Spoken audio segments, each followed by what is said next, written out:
Hello mga Lods. So tayo patuloy sa ating Reels video. So wala na tayo dun sa topic na buwan. Kasi maraming magagalit sa topic na buwang. Yung mga hindi nakakaintindihan sa news updates natin. So tuloy tayo sa dalawang magkaibigan uli, no? Patungkol sa opportunity. Mga oportunidad sa buhay. So ito na, nagpahinga-hinga yung kanyang kaibigan. Si Lods. So dumating malayo pa yung Lods niya, nakita niya na yung kaibigan niya, no? Oh Lods, kamusta? Ito, higa-higa muna kasi wala mo natin mahanap na trabaho. Maraming oportunidad dyan sa labas. Ano na mga oportunidad meron dyan sa labas? Mag-apply ka sa sa barangay. Pwede kang magwalis-walis muna para may income. Ang ganda yan, exercise. Tsaka marami pa. Tinda-tinda. Katulad dati nung bata ka pa, diba? Tinda ka ng mga tinatanim mo na ng nanay mo na mga talbos ng kamote, gabi, malunggay, diba? May tinda mo yan dati. Tsaka na yan kasi pag wala na tayong mahanap buhay, pasukin natin yan. Pero hanggat meron pa tayong inaasahan na oportunidad na malaki, malaki? Siyempre. Hindi lang naman dyan sa labas, dami. Sa libro. Anong oportunidad sa libro? Marami kasi akong example dito. Sa Bible, Lods, ang daming oportunidad na magkaroon ka ng trabaho. Kasi kung basahin mo yung Bible at unawain mo, mismo ang Diyos, tinutulungan niya yung kanyang sarili sa mga propeta. Galing nga. Nagbabasa ka pala ng Bible. Ang Diyos nanghingi at tinutulungan niyang sarili sa mga propeta. Nabasa mo na ba yung 2 Chronicles chapter 7 verse 14? Hindi pa. Ano bang nakalagay doon? Ito, basahin natin. 2 Chronicles chapter 7 verse 14. If my people which are called by my name shall humble themselves and pray and seek my face and turn from their wicked ways, then will I hear from heaven and will forgive them and I will forgive their sin and will heal their land. So maliwanag. Ano bang sabi sa Tagalog?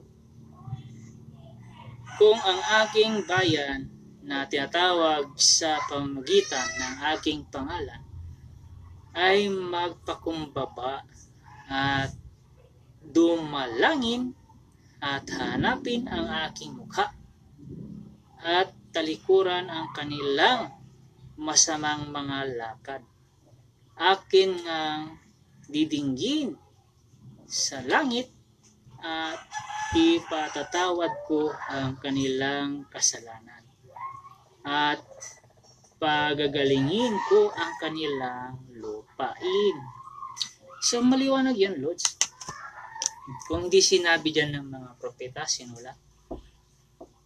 Pinasulat kasi ng Diyos yan sa kanila kasi may purpose ang Diyos. Parang tayo din yan pag nag-create tayo ng isang bagay, hindi pwedeng iba ang tatapos. Siyempre tayo, di ba? Invention. The earth is inventions of God. Universe is inventions of God. And all His word is the intellectual property. Trabaho niya. Yun nga, in-emphasize natin dito, nagka-problema siya sa kanyang tinatrabaho dahil sumausaw si Satanas, ginulo. Kahit sino naman, di ba? Halimbawa, meron kang nag-enjoy ka sa ginagawa mo, tapos meron buang, di ba? O buang. Naligaw, nililito ka, tapos ginugulo yung ginagawa mo. Pasinin mo yung ganyang klaseng uri at espiritu, karakter. Buang yan. Kaya yung plano ng Diyos, gumamit din siya ng tao na kanyang mga nilikha na matupad yung kanyang pangarap na oportunidad sa kanyang bayan. Yan, oportunidad yan eh. Nakalaan na yung kanyang plano sa kanyang bayan. Kulang na lang yung response, yung pagkilos. Para merong total na healing, kagalingan, di ba? Shall humble himself and seek my face. Ibig sabihin yan, submissions, follow His commands, and wills and purpose. Yan yung ibig sabihin yan. Sa panahon pa lang ni Miros, sa Judges chapter 5 verse 23, doon pa lang, tinutulungan niya ang kanyang sarili. Yung Diyos natin na sinasamba, tinutulungan niya ang kanyang sarili para tumulong sa kanyang bayan. Kaso nga lang, yung nanghingi ng tulong doon kay Miros, hindi baga sa ating panahon ngayon na maasahan sana. Kumbaga, halimbawa, hari o presidente, ano man yan, minister o ano man yan, dynasty leaders man yan o ano man yan, na makatulong sa kamay niya, hindi na tupad. Yan o, basahin natin. Judge chapter 5 verse 23. Ang Diyos, tinutulungan niya ang kanyang sarili na makatulong din sa kanyang mga nilikha. Totoo, i-analyze natin. Totoo yan. Ayan o, Judge chapter 5 verse 23. Basahin natin ha. Curse ye Meros, say the angel of the Lord. Curse ye bitterly the inhabitants thereof, because they came not to the help of the Lord, to the help of the Lord against the mighty. Nakikipag-away ang Diyos. Tinulungan niya kanyang sarili na makatulong siya sa mga tao. Kaya nakipagbaka siya sa mga malalaking tao na mighty men na sinasabi dyan. Kumbaga, nakita kasi ng Diyos na hindi kaya ng kanyang bayan na makipag-away sa malalaking tao.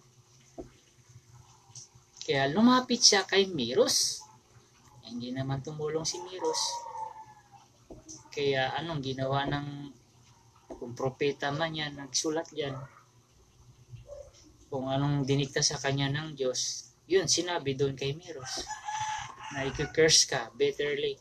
Ibig sabihin, sa ating panahon ngayon na kumbaga nainis, umiiyak sa inis, lumapit sa Diyos, yung salitang karma. Yung salitang karma kasi, salitang ano lang yan, wala sa libro karamihan. Lalo na sa Bible. Sa ibang term, pwede mo siya ipasok sa curse, yung salot. Yung karma kasi, salot yan sa ibang unawa. Yun, sinasalot sila. Ibig sabihin, kinakarma. Kasi yung nainis, imbis na nahingi ng tulong, kahit sino naman, di ba? Gutom yung nainis. May power kasi yung gutom na tao. Saan nangyari yan na may power na gutom na tao? Pinagwikaan niya ang puno. Kay Jesus Christ. Diba, paulit-ulit siyang dumaan dun sa fig tree, wala siyang matagpuan na puno. Kinurse niya. Ayun, nagulat si Pedro, ba? Kanina umaga lang, tapos hanggang gabi, walang masumpong ang bunga. Namatay yung fig tree. Parang ganun ba? Kumbaga, binulungan, huwag ka na sanang magbunga, hindi ka mapakinabangan. Hindi ako nabubusog sa iyo. Namatay. Curse na, yung karma kasi, curse yan, yung salot. Yun. Binigyan ng salot si Miros. Hindi natin alam kung anong resulta ng buhay ni Miros, no? Kasi kinurse siya ng Diyos sa pamagitan ng ginamit ng Diyos. Propeta man yan, anghel man yan. Yung Judge chapter 5 verse 23. So, yun po. Mag-antay na lang ko sa oportunidad ng Bible kasi mayroong pangako dyan na malaki at may gagamitin siyang tao. Malay natin, yung ginamit na tao, isa tayo sa magkaroon ng maraming trabaho. Ako, halimbawa, patambay-tambay. Tapos dumating na yung pangako ng Diyos na natupad. Kasi may kumilos. Hindi Miros ang spirit, nag-response na parang buoyancy. So, magkaroon tayo ng trabaho niyan, tsaka magandang buhay. Kasi Diyos na ang kumikilos, hindi yung kaisipang pantao. Oh, maganda yan, Lods. Siyempre, magbasa ka sa Bible. Oh, saan mo babasa yung oportunidad na malaki sa isang tao? Sa Isaiah chapter 62, verse 7. Basahin natin anong meron dyan. 62:7. Ito, medyo maganda din to. Isaiah chapter 62 verse 7. Okay. Basahin natin ha. May oportunidad sa Bible. Gagamitin ng Diyos para maraming trabaho. Tsaka hindi magugutom yung tao. 62:7. Sabi dito, and give him no rest till he establish until he make Jerusalem a praise in the earth. At huwag ninyong bigyan siya ng kapahingahan hanggang sa siya'y matatag at hanggang sa kanyang gawing kapurihan sa lupa ng Jerusalem. Yung Jerusalem na tinutukoy dito, para praising Lords. Ano yan? Yung new heaven and new earth and new Jerusalem descended out from heaven. Ang reference niyan, Revelation chapter 21, verse 1 until verse 2. Malaking trabaho yan sa isang tao. Kung halimbawa, ama ni Jesus Christ siya na magkatao. Kasi hindi yan tinutukoy kay Jesus Christ eh.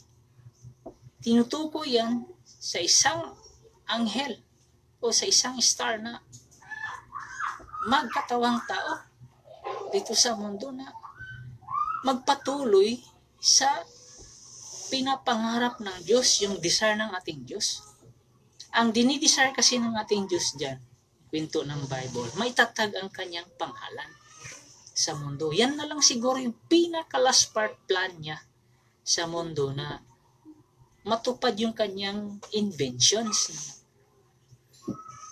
na magkaroon siya ng kasiyahan sa kanyang puso. Kasi hindi pa siya nasiyahan eh. Mula sa history sabihin natin, mula sa history ni Noah hanggang sa history ngayon, hindi pa siya nasiyahan. Kasi kung naniwala lang sila kay Jesus Christ, hindi nila pinako, nasiyahan na ating Diyos at mayroong kapayapaan. Wala eh. Walang kapayapaan. Yung tinutukoy ng Diyos dyan, gusto ng Diyos na may kapayapaan ang sanlibutan, yung kanyang bayan, yung kanyang nilikha. Kaya tinutulungan ng Diyos ang kanyang sarili na matupad yung kanyang adhikain, pangarap sa buhay ng kanyang nilikha, na siya ang kilalanin sa buong mundo. Kaya maraming trabaho yan. Diyan ako mag-aasa sa oportunidad kung sinong taong gagamitin ng Diyos.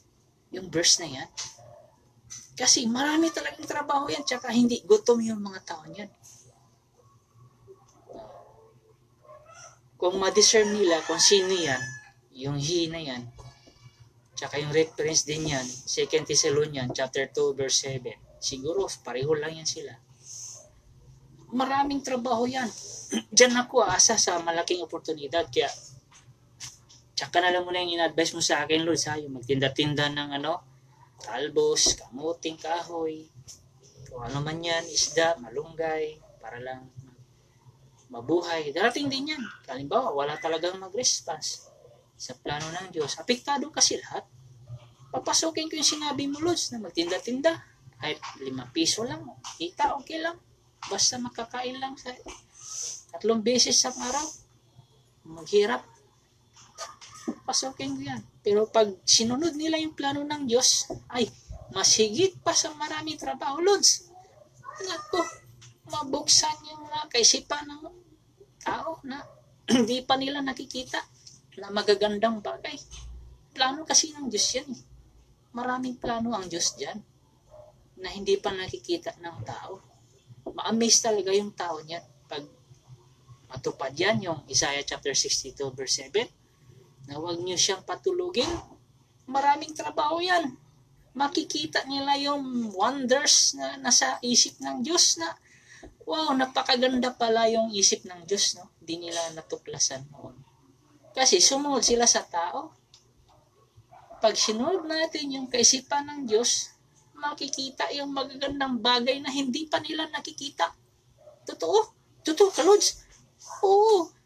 Ang anghel kasi mag-isip, maraming bagay na lalo pang maganda sa iyong paningin na hindi pa nila nakikita.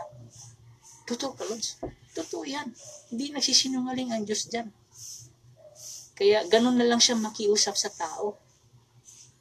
Na i-reach out nyo siya, mag-response kayo, sundin nyo siya kung anong sinasabi ng anghel ng iglesia na nagpapaliwanag. Halimbawa, nagpaliwanag na tayo sa mga iglesia na nanonood ngayon.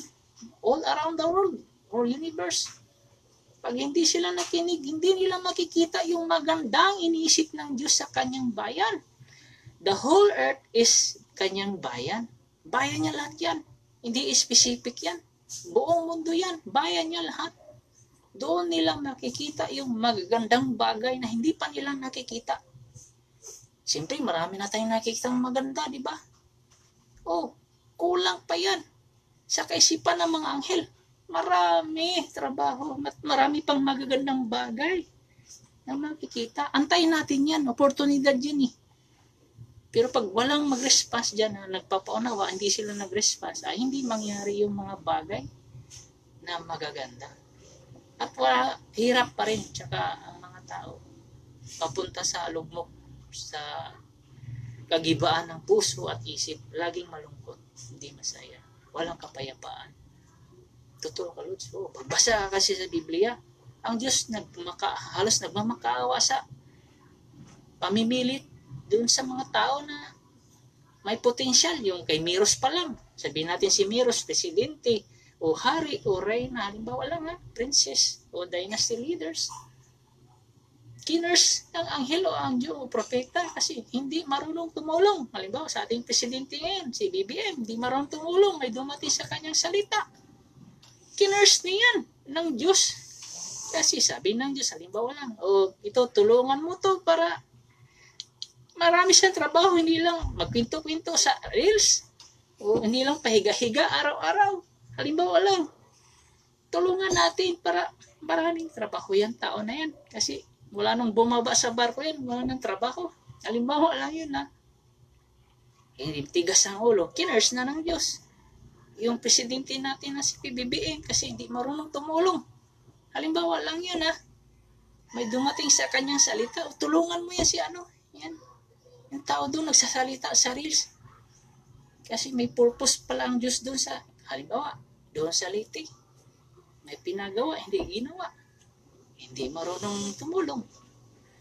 Cares ng Diyos yan. Kaya, ano naman ginawa ng Diyos? Naghanap siya ng ibang potensyal na makatulong sa kanyang plano. Plano kasi lahat ng Diyos. Yung sa Biblia, plano sa kanya lahat yan. Hindi plano ng tao. Mayroong gustong ipakita ang Diyos na hindi pa nakikita ng mga tao mula noon hanggang ngayon. Umpisahan mo sa 2 Thessalonians chapter 7 verse 14. Ang laki ng pangarap ng Diyos sa bayan niya. Hindi pa nakikita ng tao yan. Hindi pa nga natupad yung pupunasan yung ating mga mata dahil sa mga luha. Hanggang ngayon, daming luhaan. Di pa natupad yan. Pangarap ng Diyos yan eh. Saan nababasa yan? God will wipe all our tears. Ba yun? Sinasabi sa Bible. Sa Revelation ba yun? Mababasa? Na pupunasan niya ang mga luha ng ating mga mata. Yun, kagalakan yun. Malaking plano pala ang Diyos.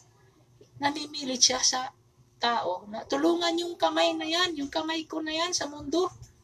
Psalm 78:72 para marami siyang trabaho. Isaiah 62 verse 7.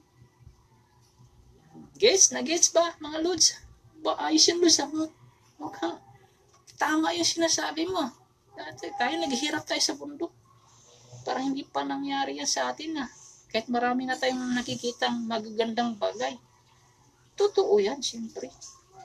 Maniwala lang tayo. Oportunidad ng malaki yan. Kaso nga lang, nakipagbaka din ang Diyos diyan kasi maraming magnanakaw. Sa kanyang plano, sa kamay niya dito sa lupa. Mga plano kasi yan eh. Na nakaguhit at maraming magnanakaw sa frequency, mapunta sa impyerno. Kaya yung settled woman dyan sa Revelation chapter 21 verse 9 na mystery, tsaka mystery lang. Yan yung kamay ng Diyos at magtatrabaho silang dalawa as helpmate together. Yan ang pinagtagpo na hindi nakilala ng mundo pero nakilala ng mundo. Anong sabihin yan? Lord, parang di ko magits ah. Hindi nakilala ng mundo na nakilala ng mundo. Sa talaan, kilala sila. Pero hindi sila sikat. Kung sikat man yung isang babae na gustong i-partner dun sa lang, makilala. Yun nga lang, hindi makilala na asawa sila, ang dalawa. Mag-asawa sila. Kasi kaibigan nga lang naman talaga ang turing ng Diyos sa kanya. As in, more than that, friend. That is part of the love of God. That's plan of God in a form of the kingdom. Kingdom mindset yan. Hindi yan kaisipang pantao. Kasi yung kaisipang pantao kasi, in-explain ko na, diba? Magulo.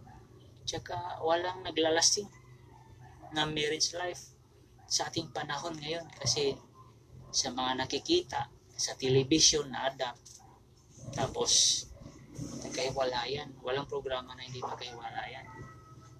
Dapat nga walang programa na nagtuturo kasi yung TV na pampagulo ng buhay ng tao. Kaya ang makasalanan dyan, yung gumawa ng script. Totoo. Yung, halimbawa, napanood ng palabas ng may hiwalayan. Tapos yung sex education, dapat hindi mapakita yan. Mga scripted, ginagaya ng ating henerasyon. Kaya magulo ang pamumuhay. Malaking kasalanan. Impyerno pa rin yan. Kasi nasa Bible lahat yan eh. Doon tayo sa oportunidad ng Diyos na hindi pa natin nakikita sa ating tanang buhay, sa lahat ng tao.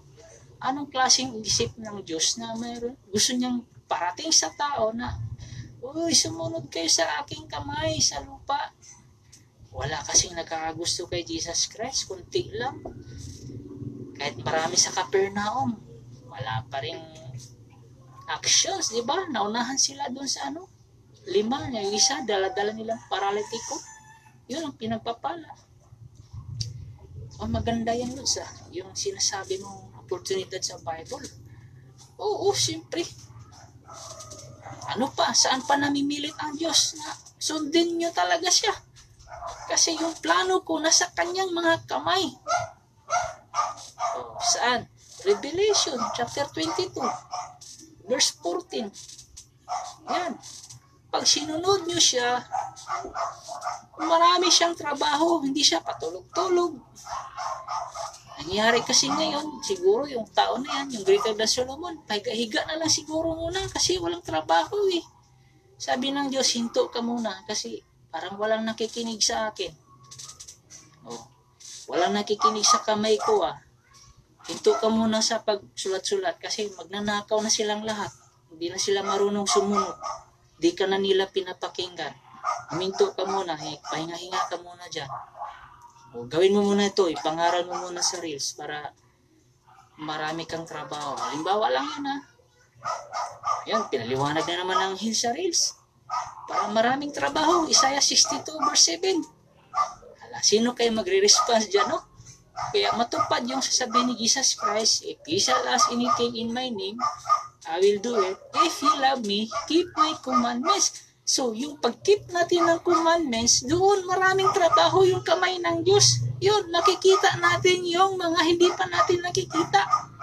At maraming trabaho at maraming opportunity at walang maghihirap. O, di ba pangako yan? Keep my commandments, lalo na doon sa Matthew 6:33, seek ye first the kingdom of God and His righteousness, and all these things shall be added unto you. All these things, paniwalaan mo yan. Ako, sobrang yaman mo siguro niyan. Wala eh. Yung tao kasi hindi nakakaunawa. Ma-fried, hindi magpapasakop sa isa kasi baka inisip nila, pinaghirapan namin to, tapos sa iyo lang mapunta lahat. Eh wala kang magagawa as long as sumunod ka sa Bible. Kasi utos ng Diyos yan eh. Pag pride ka talaga, walang mangyayaring trabaho. Ikaw lang magkinabang, ikaw lang magsisip-sip sa mga tao. Ginagatas mo, naghihirap sila. Wala kang programa na yayaman sila. Tapos tuturuan pa silang ganito, para ikaw yumaman. Ministro, pastor, bishop. Totoo yan. Walang pagpapayaman. Impyerno pa rin kayo mga idol shepherd. Tapos ang dami niyong napulot na kaalaman sa kamay ng Diyos. Halimbawa sa akin. Ayun, marami kayong punta sa impyerno kasi galit ang Diyos sa mga magnanakaw. Kaya ganun na lang todo ang kanyang pagmimilit sa invitation sa mga tao. Sige na, sumunod na kayo sa aking kamay dito sa lupa para makikita ninyo yung inyong hinahanap. Yung iba kasi dyan away kasi ang interpretation. Subukan mo ako, makikita mo yung hinahanap ko. Di ba? Away. Ang Diyos naman, hindi away. Subukan ninyo ako para makikita ninyo yung inyong hinahanap. Yung Malakay chapter 3. At saka yung 2 Thessalonians chapter 7 verse 14. Anong verse pa? Revelation chapter 22 verse 14. Matthew 6:33. John 14:14 verse 15. Which is to comfort you with many opportunities through the hands of God, which is the Father, as the angel. Ang daming papel sa buhay. Parang si Jesus Christ din yan. Sabi ng Diyos sa kanyang anghel, pahinga-hinga ka muna hanggang mamatay ka o walang mag-response na parang buoyancy. Ay, wala tayong magagawa. Tapos na ang aking tulong. Matutupad yung propesya ng basket of summer. Ano yung basket of summer? Yun, kahit sa tanghaling tapat, magdidilim ang araw. Ibig sabihin yan, napakadilim ang buhay ng tao. Doon papasok lahat. Yung mga sinasabi kong dudukutin na lang yung magagandang babae at gahasain. Pwede mangyari yun. Nangyari na nga sa iba dito sa ating panahon ngayon. Tinudukot yung babae, tapos buti kung buhay pa. Yung iba, wala, patay na. Yung iba, nakauwing buhay, pero wala na, sira na, pagka-virgin niya. Babae pa lang yun. Ay, meron na nga siguro sa lalaki, dinudukot, pinatay, kasi pangit nga naman sila. Nangyari na sa ating panahon. Lalo sa next generation, lalong magulo. Kasi yung tinatanim sa mga YouTube, mga fornication sa YouTube, pag ang demonyo na maghari, yan ang susundin nila, yung kalibugan ng utak. Tapos may power na sila kasi sa kanilang kapangyarihan, yung mga ninakaw nila, may power sila. They have able to ransack, kidnapping. Sex ang isip niyan. Sex lahat ang inisip niyan. Kaya magulong ba pong pamumuhay? Lasciviousness ba? Kaya kung magbasa kayo sa New Testament, ang problema ng Bible ang sinolusyon ng mga apostol. Anong unang problema ng tao? Lasciviousness. Yan ang sinusolusyon nila sa pangalang pangangaral. na diniin nila na lahat ng kanyang kaisipan, ganyang klaseng kaisipan na lasciviousness, mapunta sa impyerno. Kasi, yan ang maghahari sa panahon na wala nang tutulong sa tao na anghel. Yung demonyo ng maghahari, yan ang unang problema ng tao. Lasciviousness. Corruptions of thoughts. That's part of corruptions of thought. Number 1, lasciviousness. Money. Ano pa? Power. Power, money, and lasciviousness. Yan tatlo na yan ang magiging problema sa mga bayan ng Diyos na hindi marunong sumunod sa anghel na nagpaunawa sa mga iglesia kasi ma-pride. Walang trabaho yung anghel. Standby lang. Reels lang muna. Kasi, kung halimbawa naman, ako ang ginagamit, di ba halimbawa lang. Reels muna. Tigas ng ulo eh. Walang trabaho muna. Di nila makita yung inisip ng Diyos na maganda. Na magandang bagay na maraming trabaho na walang magugutom. Pangako ng Bible yan. Kahit saan ka magbasa. Jeremiah, Isaiah, Hosea, lalo sa Ezekiel. Hindi pa natupad yan. Ang daming invention sa Bible. Isip ng Diyos na hindi pa nakikita ng tao. Maliban lang kung may pinasahan na inilip, alam na nila yung iba. Alam ng Diyos yung iba na nagkaroon na sila ng idea sa invention na dapat na mangyari sa bayan ng Diyos. Kaya darating din ang panahon na magkagulo pa rin. Kasi magpiperform sila sa mga nilanakaw nila. Yung nakakaalam ay sila na mismo papatay doon sa mga magnanakaw. Kasi nag-utos na tayo dito eh. Mayroon ng mga taong naka-assign dyan. Sige, kasi pakinggan natin yung ating anghel. Sabihin ng mga tapat, putang ina to mga taong to, mga magnanakaw. Tikloin na natin to. Kahit pastor ka pa, bishop, basta magnanakaw ka, patayin ka. Kasi magnanakaw ka eh. Di ka marunong sumunod sa plano ng Diyos. Ma-pride kang magnanakaw ka. Putang ina. Ganon yun. Yung mga nakaabang. Di ba? Mag-ingat kayo kasi dami nang nakaabang sa mga magnanakaw. Ganoon lang yan. Alos, naintindihan mo. Hindi mo na ako matintindihan ng sinasabi mo ha. Nung ano, talbos ka buti. Tsaka na lang yan. Yung mga isda, porsintuhan. Ginagawa ko nung elementary at high school sa bayan. Pag may mag-response na lang sa opportunity sa kamay ng Diyos, maraming trabaho yung Lods. Antayin natin. Baka sa panahon natin yan ngayon. Na pag may sumulpot na parang buoyancy, ay maraming trabaho yung anghel. Ang kamay niya, hindi tayo magugutom. Maraming oportunidad para sa lahat ng tao yan sa mundo. Okay, Lance, thank you very much. Oh, yes, may natutunan naman ako siya. Kahit hindi buang yung topic mo, siyempre, oportunidad naman. Dami kasing magagalit sa topic na buang. Daming buang, baka yung naninili sa ating iba dyan, buang yan. Oh, thank you very much. God bless.